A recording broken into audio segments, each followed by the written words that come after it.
Hi, Zesties. It's Lemon in my freshly renovated boudoir. And we are here with the self-proclaimed antagonist of Canada's Drag Race Season 5, Xana. Hi, Slurs. Very good to see you. I love being the antagonist of Season 5. You know, every season has a villain, and all of those girls then run to the internet after and say, oh, well, I wasn't really a villain. That's not how it happened. But I love that you are just owning this, bitch. You are the villain, and you're very proud of it. Tell us, like, how that feels. I mean, why would I lie? I went in there playing a psychological mind game. I already knew I was good at drag. I don't need to pretend anything. We saw the edit. There was nothing to edit around. That's what I did, and that's who I'll be. I don't need to pretend. I don't need to say, oops, sorry. That's not who I am, so I don't need to pretend online. And now let's get into episode 7. Are you ready? Absolutely. How did it feel walking into the new day in the workroom knowing you had just won a challenge? Did you feel confident and ready for the week? Demon twinks are us.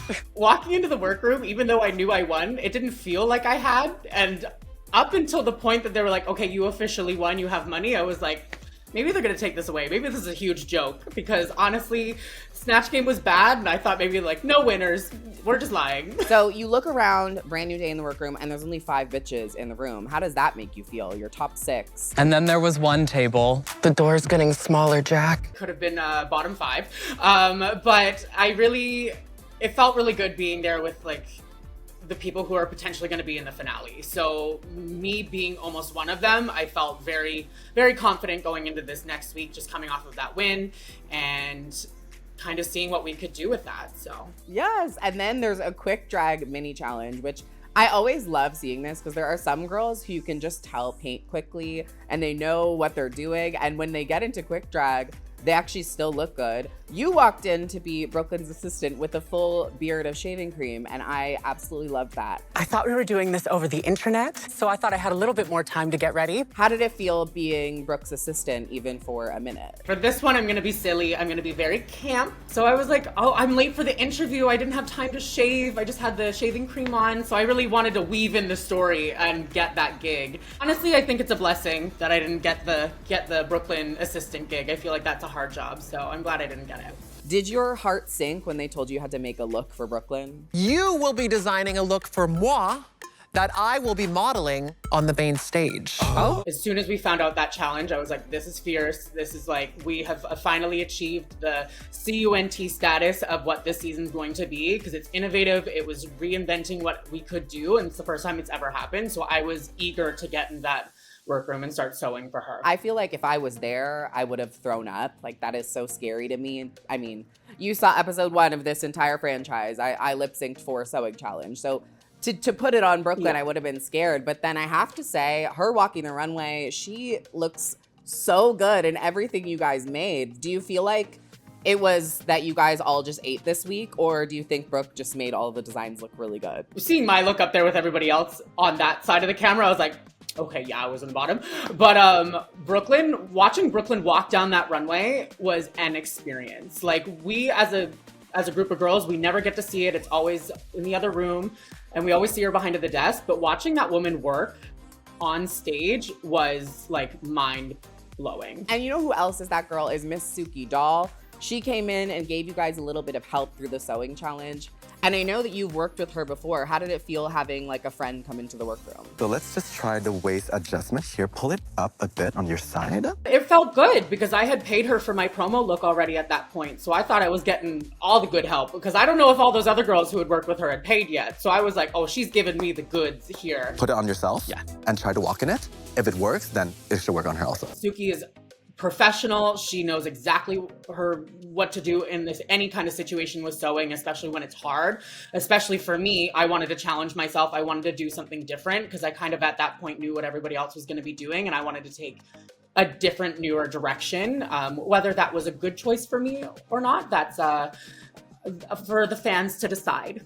It feels like you're so unapologetic in the way that you do things. I feel like that is very hard to do, but for this industry and for drag, it's kind of like the most important thing is being so self-assured in everything you do. Where do you feel like that comes from? Well, I think for most of us, we need that capital D on delusion for drag. We all kind of, if you understand the game, if you understand the art form, you have to kind of believe the fantasy. You have to buy what you're selling. And if you don't believe in yourself, no one else will. And that's kind of how I took Drag Race. I walked in like, I'm one of the 11 girls who got on this show. Why would I self-doubt? Why would I not come in here to be a winner? Why would I ever think, oh, I can't do this? It's like, go home then. If you don't believe you can do this, there's the door, bitch. Walk out. Period.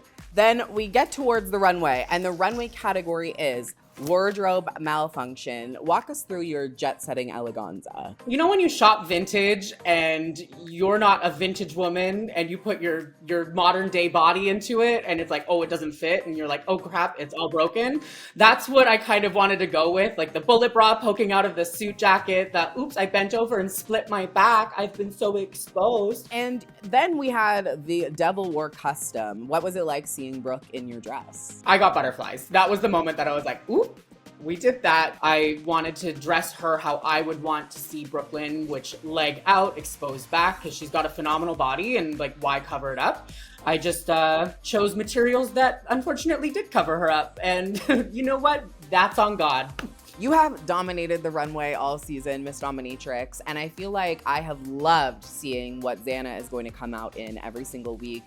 What was your favorite look of yours all season long? I think my personal favorite look was the 90s glamour and grunge. It had just such a personal backstory for me, and it just held such like emotion in it, and I love the look. It's something that I'm gonna be wearing for meet and greets, and I got to perform in it too, so that's kind of fierce. Let's move on to Untucked. Now, this was a slightly heated Untucked for you. Yes, your runway was cute, but Brooklyn did trip up on it. Like, you had one of the only ones that she did fumble just slightly on it. You had a little combo with Michaela Couture, and you threw a little bit of shade, and she, you know, didn't react to that maybe in the way that you intended. I'm gonna save my f***ing energy and y'all. Like, this bitch. I have never tried to make you feel f***ing low. And this is the you pull? You know what? I'm so f***ing done. I'm done. Yes, our Untucked was heated. Most of them were. I was coming for the girls all season. These hands are rated E for everybody. I didn't regret saying what I said, because I said that, I meant it.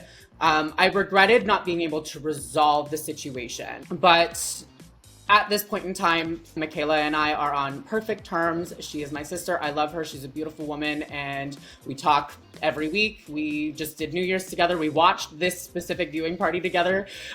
We got to laugh through the whole thing. So we are smoothed over. And then right after that drama, we head to the elimination lip sync against the Virgo Queen. What was going through your head as you stood there ready to fight for your spot? The Virgo Queen, Xana, I'm sorry, but you are both up for elimination. I was ready to fight. There was no chance in hell that I was like, I'm ready to go home. I was like, I'm going to be tooth and nail, like until they drag me out of this studio. And I was this close to saying no to Brooklyn when she said sashay away. Oh, that would have been so iconic. Just no, I'm gonna stay. Okay, now it's time for a couple games. Are you ready to play Beaver or Leave Her? Love games. Love Beaver or Leave Her. First up, Beaver or Leave Her, Miss Helena Poison.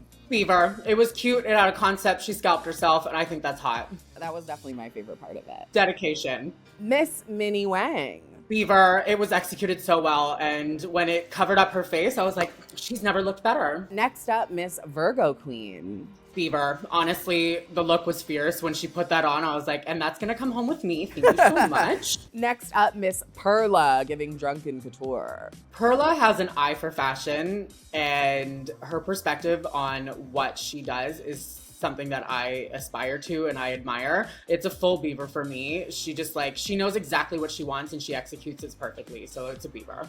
Miss Michaela Couture. It's referencing an iconic moment in drag history. I just wish I could have seen the malfunction outside of the, oops, my butt's out, because I was like, I did that, that's my thing. But no, Beaver for this one. She, regardless of the malfunction work, this looked amazing on her. Yeah, that's how I feel. I was just happy that we all got to see her butt for a second, you know what I mean? You were very generous with that. I expected you to give levers just for fun. No, I would never lie. Actually, I will say that is true. The girl is a truth teller, and I love that. that. You may be a villain on TV, but I think you're a sweet girl. No, don't tell anybody. It's time for our very next game called Kiki, Kai Kai, or Kiss Goodbye. I need you to pick 3 cast members from your season, one that you would Kiki with, one that you would Kai Kai with, and one that you would kiss goodbye. I would Kiki with Tracy, I would Kai Kai with Brad, and I would kiss goodbye Brooklyn. 3 cast members from my season. You know what? Technically, they are cast members, so I'll let you get away with that. That's fine. Finally, it's time for me, the Rapstress of Canada, to wrap this interview up. Although, personally, I think your verses were stronger than anything I've ever written. You heard it here first, folks. If you're trying to get dragged, bitch, wait in queue. She's gonna read your ass till it's black and blue. Got the dominatrix after you, because if you want it, Xana do. Oh, that's cute. I love that. You can have it. Is there anything you would like to say to those bitches who read you while they're watching at home? No matter what you say, no matter what you do, I probably will always be more booked than you. Mwah. Make some noise for Xana do.